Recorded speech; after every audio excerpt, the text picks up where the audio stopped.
Hello students, मैं हूं गौरव गोयल। तो आज हम लोग एक बहुत बढ़िया टॉपिक कवर करेंगे।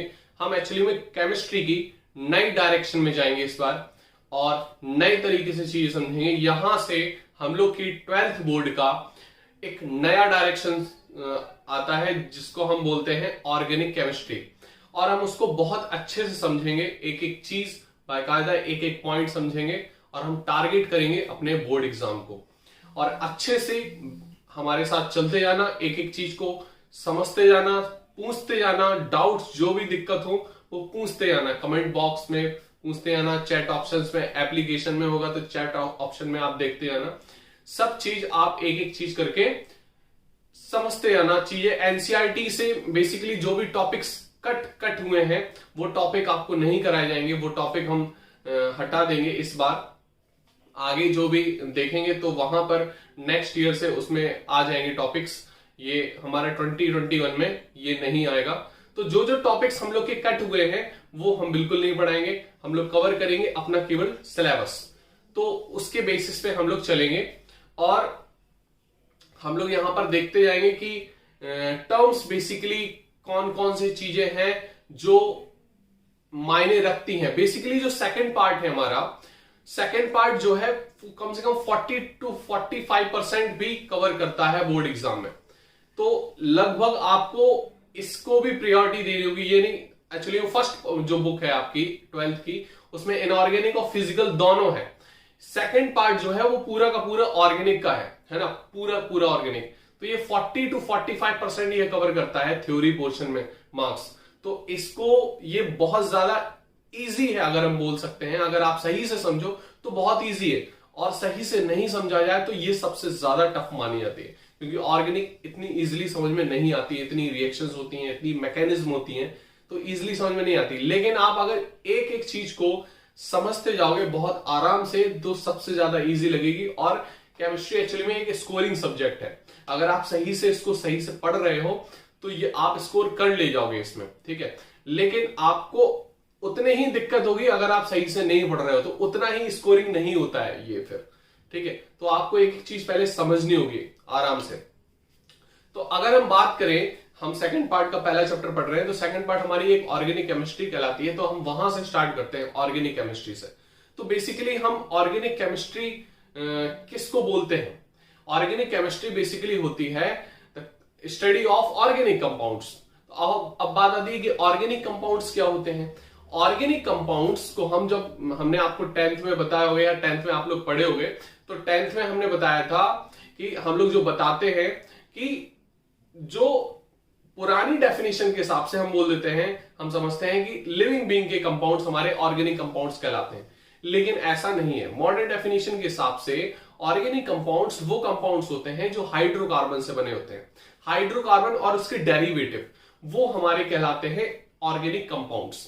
तो ऑर्गेनिक कंपाउंड्स में ये भी कंपाउंड्स आता है hello alkane and hello arene. तो ये पूरा का पूरे चैप्टर में हमें हेलो अल्केन और हेलो एरीन के बारे में अच्छे से डिटेल में पढ़ना है। अब अगर यहां पर हम चैप्टर्स की बात करें तो जो 4 चैप्टर्स हैं शुरुआत के सेकंड पार्ट के 4 चैप्टर्स हैं। पहला है हेलो अल्केन हेलो एरीन, दूसरा अल्कोहल फिनॉल एंड ईथर। ये अलग अलग सारे कंपाउंड्स हैं। हेलो अल्केन हेलो एरीन अलग अलग ऑर्गेनिक कंपाउंड्स है। अल्कोहल फिनॉल ईथर ये अलग कंपाउंड है, ठीक है। नेक्स्ट है एसिड एल्डिहाइड कीटोन, ये अलग कंपाउंड है, ठीक है। एसिड एल्डिहाइड कीटोन्स ये अलग कंपाउंड है। ये सारे मेन कंपाउंड्स हैं। लास्ट है एमीन्स, चौथे चैप्टर की बात कर रहे हैं। फिर तो बायोमोलिक्यूल्स, पॉलीमर्स और केमिस्ट्री इन एवरीडे लाइफ, ये हमारे 7 चैप्टर्स होते हैं इसमें, ठीक है। तो इस बार शायद एसिड एल्डिहाइड कीटोन से कुछ कट नहीं हुआ है, तो वो हम देखेंगे। तो ये जो कंपाउंड्स हैं इनमें हमें पढ़ना क्या है, इस चैप्टर में हमें पढ़ना क्या है, क्या क्या चैप्टर्स इस चैप्टर में अंदर पढ़ना क्या है, बेसिकली क्या क्या मटेरियल्स है।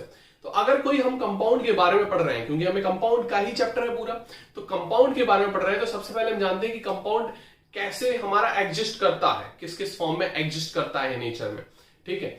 और ये कैसे बनता है, सबसे पहले मेन पॉइंट आता है इसकी प्रिपरेशन कैसे बनती है। जो मेन हेडिंग्स है वो जो पूछी जाती हैं और जो हम लोग को पता होना चाहिए अगर कोई कंपाउंड हम पढ़ रहे हैं। तो कोई कंपाउंड बनाए तो उसकी प्रिपरेशन कैसे हुई, कैसे वो बनता है, कैसे मिलता है। तो तो फर्स्ट पॉइंट है इसका प्रिपरेशंस, तो कितने टाइप्स में प्रिपेयर होता है ये वो हम पढ़ेंगे डिटेल में।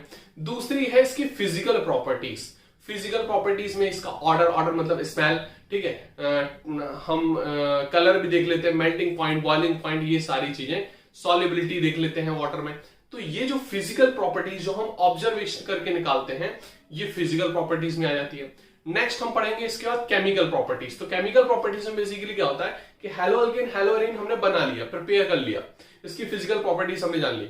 फिर ये हेलो अल्केन और हेलो एरीन दूसरे कंपाउंड के साथ किस तरीके से बिहेव करता है, क्या प्रोडक्ट बनाता है, तो वो हम समझेंगे। तो ये तीन चीज हमें बहुत अच्छे से समझनी है। एक तो प्रिपरेशन, कैसे बनता है प्रिपरेशन, नेक्स्ट है इसकी फिजिकल प्रॉपर्टीज, नेक्स्ट है ये दूसरे केमिकल के साथ किस तरीके से बिहेव करता है, मतलब इसकी केमिकल प्रॉपर्टीज। तो वो सारी चीजें हमें समझनी है। फिर इसके बाद आ जाते हैं कुछ एप्लीकेशंस, इसके एप्लीकेशंस क्या हैं और यूजेस पढ़ लेते हैं। ये हम 5 पॉइंट पढ़ने हैं, लेकिन 3 पॉइंट बहुत ज्यादा इंपॉर्टेंट है।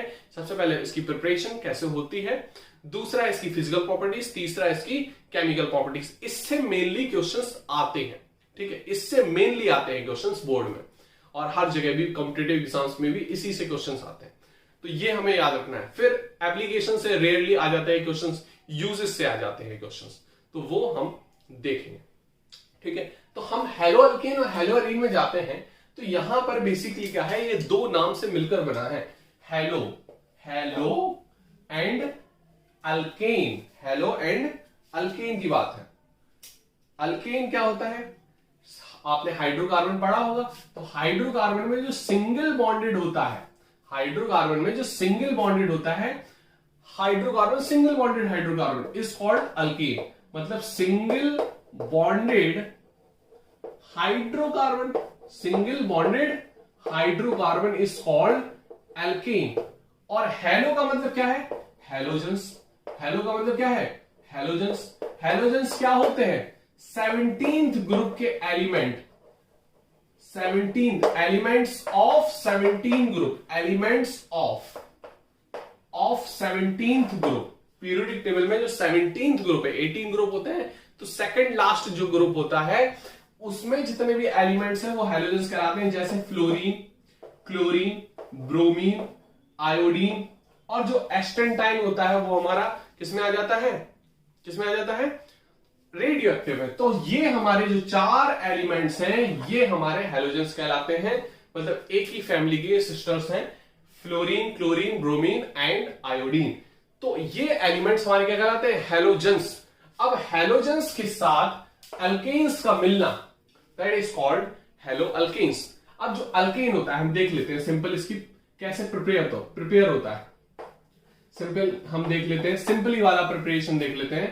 तो अगर अल्केन है हमारा, अल्केन क्या होता है आपको पता है, हमने एक एग्जांपल ले लिया अल्केन में, CH3CH2, और ये मतलब इथेन ले लिया, तो CH3 और CH3 होता है, तो इसको हम अलग अलग लगा दे रहे हैं, ठीक है, इसका H हम अलग कर दे रहे हैं इस तरीके से, ये है CH3, हम H अलग कर दे रहे हैं इसका।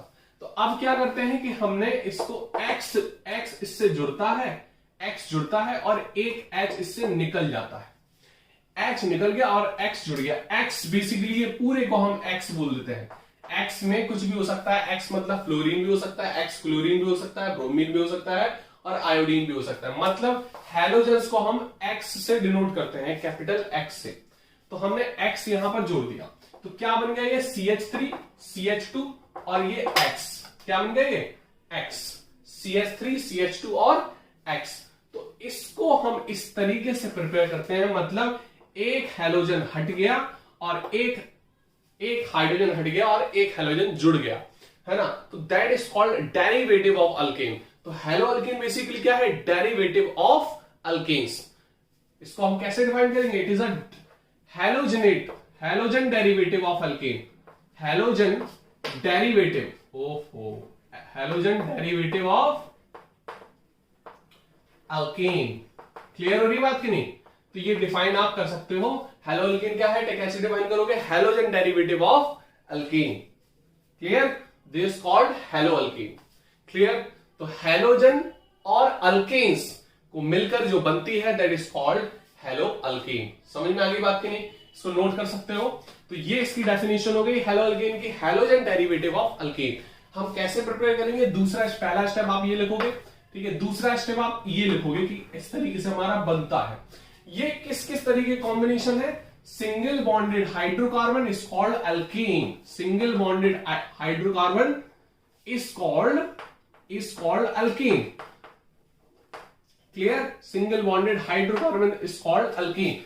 तो ये जो टर्म है सिंगल बॉन्डेड हाइड्रोकार्बन अल्केन और हैलोजेंस, इन दोनों का जो मिक्सचर है that is called hello alkane, that is called hello alkane. और सिंपली बोल देंगे halogen derivative of alkane is called hello alkane. और ये प्रिपरेशंस है, ये हैलोजेंस है, इसको नोट कर लो पहले पेज में, फिर हम नेक्स्ट पेज में देखते हैं कि ये कितने तरीके से क्लासिफाई होता है। इसको नोट कर लो फटाफट। एक टर्म इधर पे और समझ लेते हैं पहले कि ये हैलो एरीन का मतलब क्या होता है। देखो ये किससे बनता है, हैलोजन, ठीक है, और एरीन्स, एरीन क्या होता है, बेंजीन रिंग को बोल सकते हो, ठीक है, बेंजीन रिंग को हम एरीन बोल देंगे। तो अब यहां पर ये एक्चुअली में एरोमेटिक टर्म से आया है, एरोमा से एरोमेटिक आया, उससे एरीन्स हम बोलते हैं। एरोमा मतलब एक खुशबूदार कंपाउंड, या इसको हम बोल देंगे साइक्लिक कंपाउंड, ठीक है, साइक्लिक एरोमेटिक कंपाउंड होता है। तो हमने आपने पढ़ा होगा 11th में एरोमेटिक एंड एलिफेटिक। तो एरोमेटिक जो हमारा हक्कल रूल को फॉलो करता है, साइक्लिक होता है, ठीक है, अल्टरनेट पाई बॉन्ड्स होते हैं। बेंजीन में हमारा यही होता है कि बेंजीन से, अब देखो ये बेंजीन है हमारा, इससे ये हाइड्रोजन लगे होते हैं, हर कार्बन पे ये हाइड्रोजन लगा है, ठीक है। तो ये क्या होता है, इस बेंजीन में ये X जुड़ जाता है और एक H निकल आता है, ठीक है। मतलब कोई बेंजीन वाला कंपाउंड होगा, मतलब एक बेंजीन होगी, मतलब एक एरल रिंग होगी, इसको बोलते हैं एरल रिंग, एरल रिंग होगी। ये अल्काइल आ जाता है, अल्काइल मतलब अल्कीन से एक H हट गया। अब एरल से मतलब बेंजीन से एक रिंग हट गई तो उसको एरल बोलते हैं, तो एरल रिंग होती है ये, ठीक है।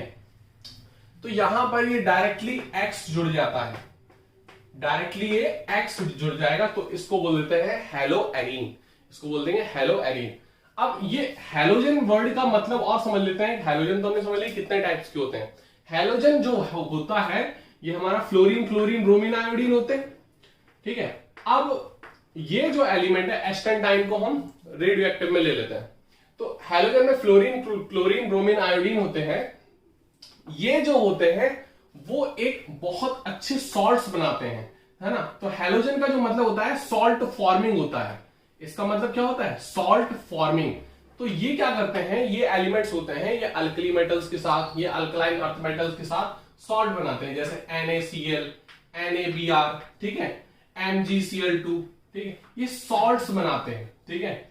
इस तरीके से ये सॉल्ट बनाते हैं, LiF, ठीक है, ये बनाते हैं सॉल्ट्स, ठीक है, ये बनाते हैं सॉल्ट्स बनाते हैं। क्लियर हो रही बात कि नहीं। LiCl ले लो, ठीक है, LiCl ले लो, तो ये बनाते हैं सॉल्ट्स अल्कली और अल्कलाइन अर्थ मेटल के साथ। कैल्शियम क्लोराइड ले लो, ठीक है, ये इस तरीके से, ठीक है, NaI ले लो। क्लियर। तो ये है हैलोजन का मतलब कि मतलब वो सॉल्ट फॉर्मिंग होते हैं, सॉल्ट्स बनाते हैं मेटल के साथ मिलकर, ठीक है। अब ये मतलब है इसका हैलो और एरीन का, ये हैलोजन्स और एरीन से मिलकर बना है और इसकी ये प्रिपरेशन है, ठीक है, ये प्रिपरेशन लिख सकते हो। तो पहले तो आप लिखोगे हैलोजन प्लस एरीन्स, इसको हम बेंजीन रिंग भी बोलते हैं। हैलोजन में फ्लोरीन, ब्रोमीन, आयोडीन होता है। इसका मतलब जो होता है वो होता है सॉल्ट फॉर्मिंग, ठीक है। और फिर उसके बाद लास्ट में आप लिखोगे इसकी प्रिपरेशन, तो इसको लिख लो। फिर हम देखते हैं इसमें टाइप्स ऑफ हैलो अल्कीन, मतलब किस तरीके से हम क्लासिफाई करेंगे, on the basis of what. इसको नोट कर लो पहले सिस्टमाइज तरीके से। इसको इस तरीके से पहला स्टेप ये लिखना है आपको, फिर ये लिखना है, फिर ये लिखना है। नोट्स आप साथ साथ बनाते जाओगे खुद के, तो बोर्ड के लिए बहुत आसानी होगी और सही रहेगा वो पैटर्न। तो यहां हम देखते हैं classification of hello alkane and hello arene. यहां देखो हम तीन तरीके से उसको क्लासिफाई करेंगे सबसे पहले, ठीक है। तो पहला है on the basis of number of halogen atom, मतलब कितने नंबर ऑफ हैलोजन एटम है उसके बेसिस पे हम क्लासिफाई करेंगे कि हमारा कौन सा हैलो एरीन है। दूसरा हम देखेंगे on the basis of sp3 hybridisation. sp3 hybridisation के बेसिस पे, मतलब जिससे हैलोजन जुड़ा है उस कार्बन का क्या हाइब्रिडाइजेशन है, और वो हाइब्रिडाइजेशन के बेसिस पे हम देखेंगे कि ये किस तरीके से हम इसको निकालेंगे, नेमिंग वगैरह, उसकी प्रॉपर्टी, सारी चीजें हम देखेंगे बेस्ड ऑन sp2 हाइब्रिडाइजेशन। मतलब ये दो टाइप के हमें देखने हैं हाइब्रिडाइजेशन के बेसिस पे। हाइब्रिडाइजेशन आपने पढ़ा हुआ होगा कि हाइब्रिडाइजेशन होता क्या है 11th क्लास में, ठीक है। हम देखो फिर भी हम आपको बता देंगे कुछ चीजें। देखो, अगर हम on the basis of halogen atom की बात करें तो यहां पर अगर हम हैलोजन एटम की बेसिस पे बात करें तो अगर हमने सिंपल ले लिया कि CH3 CH2, यहां पे अगर हमने हटा दिया, एक हमने क्लोरीन लगा दिया, ठीक है, तो ये हमारा कहलाएगा मोनो। ये मोनो है, एक क्लोरीन है, तो मोनो क्लोरोईथेन क्या हो जाएगा, या क्लोरोईथेन भी बोल सकते हो सिंपली। अगर एक है तो क्लोरोईथेन इसका नाम हो जाएगा। क्या हो जाएगा, क्लोरोईथेन। क्योंकि हमें सबसे पहले क्या देखना है, हेलो अल्कीन। तो हेलो अल्कीन में सबसे पहले क्या आएगा, हेलोजन। हेलोजन में यहां पर क्या है, क्लोरो, और फिर क्या है, अल्कीन। अल्कीन में यहां कितने कार्बन का एल्केन है, 2 कार्बन का एल्केन है, तो हम बोल देंगे क्लोरोईथेन। क्या बोल देंगे हम, क्लोरोईथेन। तो ये एक हो गया। अगर हम बात करें 2, तो अगर हमने ये ले लिया CH2, ये Cl और ये CH2Cl इस तरीके से, ठीक है। तो अब यहां पर क्या होगा, ये 1 और 2 नंबर हो गए। तो अब क्या बोल देंगे 1,2, क्या हो जाएगा, 1,2 डाइक्लोरो। क्या हो जाएगा, 1,2 डाइक्लोरो। समझ में आ रही बात की नहीं, 1,2 डाइक्लोरोईथेन। क्लियर हो रही बात की नहीं, 1,2 डाइक्लोरोईथेन हो जाएगा, डाइक्लोरोईथेन। क्लियर। अब इसी तरीके से अगर एक और हेलोजन आ जाता, ठीक है, हम इस तरीके से आ गया CH2 Cl CH Cl और ये CH2 Cl। क्लियर, इस तरीके से आ गया तो क्या हो जाएगा, ये हमारा 1 2 3 ये चेन हो गई। तो क्या कर देंगे हम 1,2,3 ट्राइक्लोरो प्रोपेन, क्योंकि 3 कार्बन में क्या आ जाएगा, प्रोपेन आ जाएगा।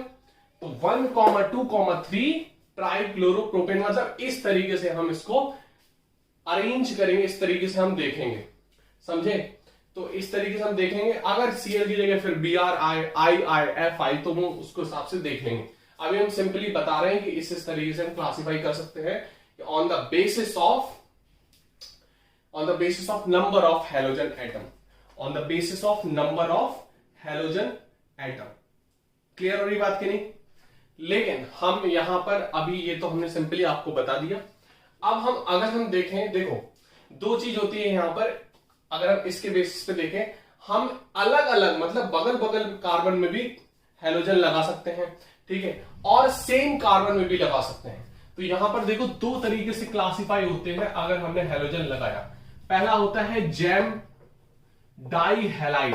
अगर हम डाई हैलाइड की बात करें कि डाई हैलाइड कितने टाइप के होते हैं, डाई हैलाइड का मतलब कि 2 हैलोजन लगे हों, ठीक है। तो एक होता है जेमिनल डाई हैलाइड और एक होता है जेमिनल, जिसको हम शॉर्ट फॉर्म में जैम बोलते हैं, और एक होता है विसनल डाई हैलाइड, जिसको हम शॉर्ट फॉर्म में क्या बोलते हैं, विस। तो अब जेमिनल डाई हैलाइड क्या है, जेमिनल में होता है कि बगल बगल में नहीं होता, मतलब एक ही कार्बन में 2 हैलोजन लगे हों, एक ही कार्बन में 2 हैलोजन लगे हों। जैसे ये Cl और ये Cl हमने एक ही कार्बन पे लगा दिया, ठीक है, तो इसको बोल देंगे जेमिनल डाई हैलाइड, ठीक है। और ये हमारा सिंपल क्या लगा है, CH3 लगा हुआ है, सिंपल हमारा CH, मतलब एक ही कार्बन पे 2 हैलोजन लगा हुआ है, तो उसको बोल देंगे जेमिनल डाई हैलाइड। और अगर बगल बगल में लगा हुआ है, इस तरीके से लगा हुआ है, किस तरीके से, इस तरीके से लगा हुआ है, तो उसको बोल देंगे हम विसनल डाई हैलाइड और vic di halide, vicinal di halide और विस डाई हैलाइड। क्लियर हो रही बात की नहीं हो रही। तो ये हमारा क्या हो जाएगा, जैम डाई हैलाइड, और ये क्या हो जाएगा, विस डाई हैलाइड। ये जैम डाई हैलाइड और ये विस डाई हैलाइड। तो इसी तरीके तो ये वाला जो हुआ वो कौन सा होगा, विस डाई हैलाइड। कौन सा होगा ये, विस डाई हैलाइड। मतलब अगर एक ही कार्बन पे हैलोजन आ गया, वो कुछ भी हो सकता है, यहां पर हमने विस जैम डाई क्लोराइड भी बोल सकते हो, जैम डाई क्लोराइड, क्योंकि ये क्लोरीन है। अगर Br है तो gem di bromide, gem di iodide, gem di fluoride. इसी तरीके से विस डाई हैलाइड में अलग अलग फ्लोरीन, क्लोरीन, ब्रोमीन, आयोडीन के हिसाब से हम हैलाइड में फ्लोराइड, क्लोराइड, ब्रोमाइड और आयोडाइड लगाते जाएंगे। समझे कि नहीं समझे? समझ में आ रही हुई चीजें? तो ये इस तरीके से इसको कर लेना क्लासिफाई, ठीक है। तो ये पोर्शन डाई हैलाइड, इसको लिख लेना कि डाई हैलाइड्स कितने टाइप्स के होते हैं, जैम डाई हैलाइड एंड विस डाई हैलाइड। इसके नीचे ही लिखना, इसके बाद ये, ठीक है, इसके बाद ही लिखना। इसको नोट कर सकते हो, फिर हम आगे बढ़े, ठीक है, इसको नोट कर सकते हो, फिर हम आगे बढ़े।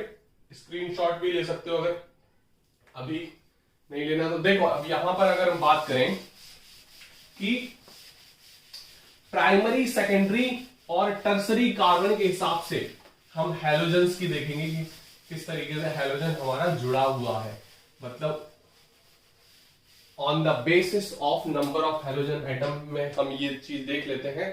तो 1 डिग्री बोल देते हैं, 1 डिग्री, जिसको हम प्राइमरी बोल देते हैं।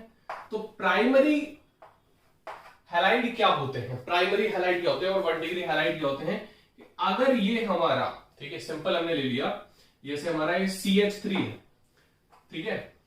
अब CH3 में यहां पर ये हैलोजन लगा है, ये तो सिंपल है हमारा, ठीक है। हैलोजन में कुछ भी हो सकता है, fluorine, chlorine, bromine, iodine.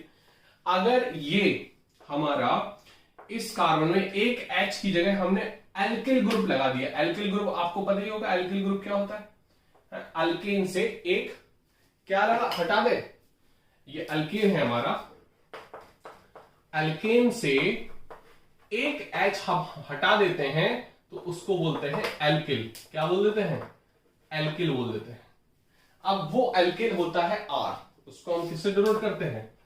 R से। वो कितने भी कार्बन का हो सकता है, ठीक है। तो अब यहां पर दो हाइड्रोजन बचे और ये हैलोजन।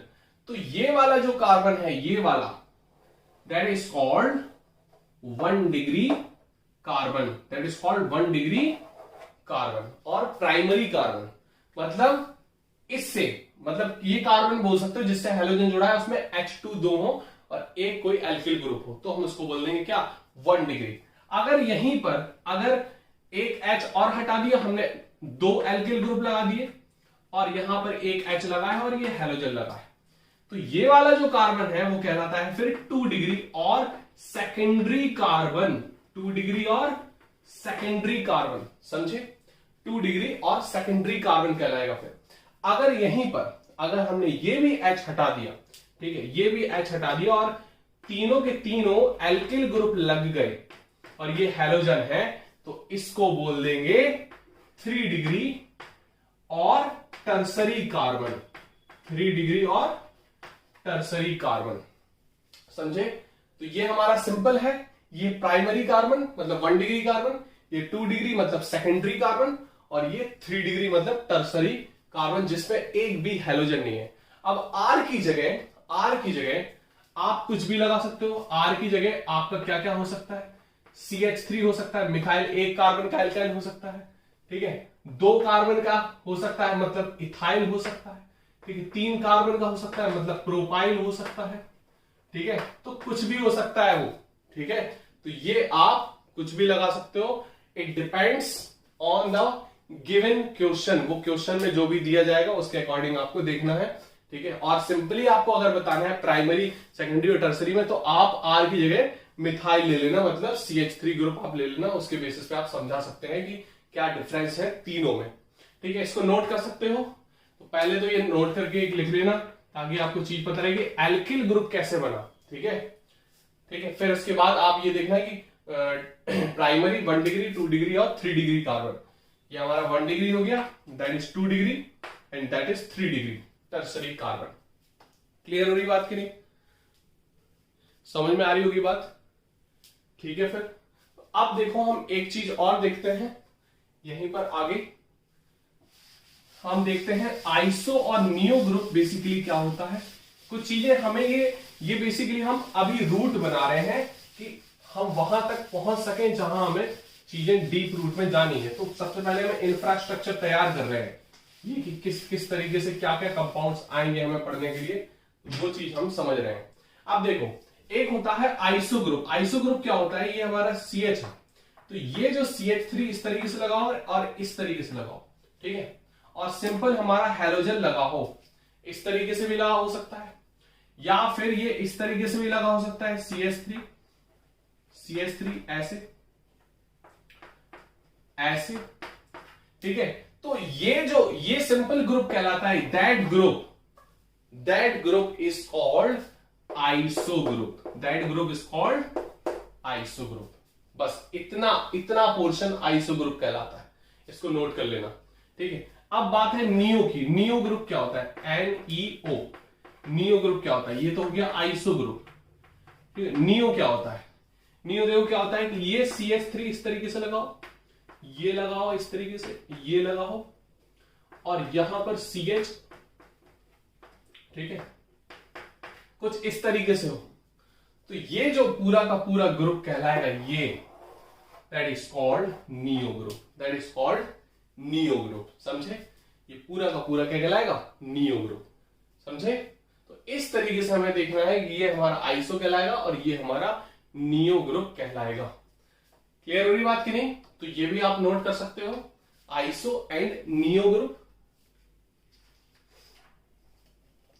समझ में आ गई होगी बात आपको, आइसो और नियो में। अब ये तो हमने एलिफैटिक में देख लिए, ठीक है। हम एरोमेटिक में देख लेते हैं कि नंबर ऑफ हैलोजन एटम की बेसिस पे हमें चलना है, कि नंबर ऑफ हैलोजन एटम की बेसिस पे हम किस तरीके से चलेंगे। तो क्लासिफिकेशन ये भी चलेंगे, आपके दूसरे लेक्चर भी आएगा क्लासिफिकेशन में, तो दूसरे लेक्चर में भी चलेगा। देखो, अगर हम एरोमेटिक की बात करें तो एरोमेटिक में, एरल में, अगर ये एक हैलोजन आ गया हमारा, ठीक है, तो इसको क्या बोल देंगे, क्लोरोबेंजीन या हेलोबेंजीन बोल देंगे। इसको क्या बोल देंगे, हेलोबेंजीन और हेलो एरीन भी बोल देंगे, सिंपल, ठीक है। अब अगर ये दो आ गया इस तरीके से, कैसे, ये हैलोजन और ये हैलोजन इस तरीके से, तो नंबर आप दे सकते हो, तो क्या हो जाएगा 1,2 डाइहेलोबेंजीन, डाइहेलोबेंजीन बोल सकते हैं, डाइहेलोबेंजीन और डाइहेलोएरीन बोल सकते हैं। क्लियर हो रही बात कि नहीं, डाइहेलोबेंजीन और डाइहेलोक्लोरीन। अब यहीं पर अगर हमने 3 ले लिए, ठीक है, हमने 3 तक आपको बता दिए थे, तो 3 ले लिए, ये इस तरीके से ले लो, इस तरीके से ले लो, ठीक है। इस तरीके से अगर हमने ले लिया तो क्या देगा 1,2,3 ट्राई हेलो। अब हेलो की जगह कुछ भी आ सकता है, यहां पर फ्लोरीन, क्लोरीन, ब्रोमीन, आयोडीन ले सकते हैं, और ये बेंजीन, ठीक है। सिंपली 1,2,3 ट्राई हेलो बेंजीन बोल सकते हैं। क्लियर। अब देखो, एक चीज हम आपको और बता दें, कि पोजीशन जो आपने पढ़ी होगी ऑर्थो, मेटा, पैरा की, तो अगर ये पोजीशन है, इस पे कोई ग्रुप लग गया पहले से, सबसे पहला जो एलिमेंट लगा, हमने मान लिया ये हैलोजन पहले लगा हुआ है, ठीक है, तो ये जो हैलोजन लगा हुआ है इसके बेसिस पे चीज चलेगी। तो अगर ये बेंजीन है और हम एज अ ग्रुप लग गए जी, ठीक। अब हमारे जो बगल वाले हैं, बिल्कुल इधर left hand and right hand, मतलब ये और ये, तो ये पोजीशन कहलाती है ऑर्थो। कौन सी पोजीशन कहलाती है, ऑर्थो, बिल्कुल बगल बगल वाली, तो ये दोनों क्या कहलाएगी, ऑर्थो पोजीशन। क्लियर। और जब ये बगल बगल वाली ऑर्थो, फिर उसके आगे वाली, मतलब ये दोनों कहलाएगी मेटा पोजीशन। क्या कहलाएगी, मेटा पोजीशन। क्लियर हुई बात की नहीं, ये बगल बगल वाली ऑर्थो, फिर मेटा, और बिल्कुल सामने वाली पैरा, तो ये क्या कहलाएगी, पैरा। तो ये हमें इधर से अगर हमें बात करनी है, तो ये अगर पहला ग्रुप लग गया तो इसके बगल वाला क्या है, ऑर्थो। अगर इसको ग्रुप मान ले तो इसके बगल वाला क्या है, ऑर्थो। तो सिंपल हम ये भी बोल सकते हैं, क्या, ऑर्थो करके बोल सकते हैं हम, तो ऑर्थो डाइक्लोरोबेंजीन भी बोल सकते हैं इसको, क्योंकि ऑर्थो पे है ना, तो ऑर्थो डाइक्लोरोबेंजीन भी बोल सकते हैं, ऑर्थो डाइक्लोरोबेंजीन। समझ में आ रही बात कि नहीं आ रही। अब अगर हमने बोला कि इसके बगल वाला क्या है, ऑर्थो, उसके आगे वाला मेटा, और सामने वाला बिल्कुल पैरा, तो जो हम ग्रुप लगे हैं इस पोजीशन को इप्सो पोजीशन बोलते हैं। कौन सी position, ipso position, IPSO, ipso position. ठीक है, तो अगर हम खुद जुड़ गए तो वो वाला कार्बन कहलाएगा इप्सो, फिर ऑर्थो, फिर मेटा और फिर पैरा। तो इस तरीके से ये क्लासिफाइड हुआ है। और फिर हम आगे देखेंगे बेस्ड ऑन हाइब्रिडाइजेशन के बेसिस पे sp2 और sp3 हम पता करेंगे। इसको अभी नोट कर लो आप अच्छे से, क्लियर। फिर आगे हम नेक्स्ट लेक्चर में कवर करेंगे।